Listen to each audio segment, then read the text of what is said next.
once we get all our panels in our valley, we're going to use our valley cover to cover them up. We're going to place our char foam filter over the top of the panels here. And then we're going to come back with our valley cover to cover that up.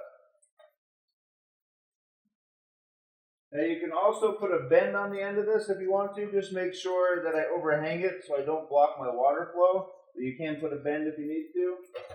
You can also use our M-seal instead of the char foam filter. You can see you'll just put the M-seal on either side if you want to use that one instead. This is going to be showing using our char foam filter. Make sure it's underneath. And then we're going to make sure we got to use our 3/4 inch stitch screws. So that 3/4 inch stitch screw, that way we don't pierce our valley metal underneath. Then we'll go ahead and come back.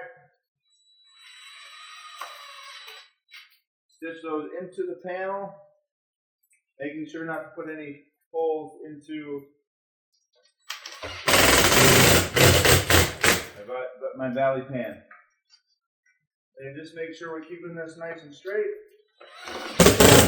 We'll just stitch it into each row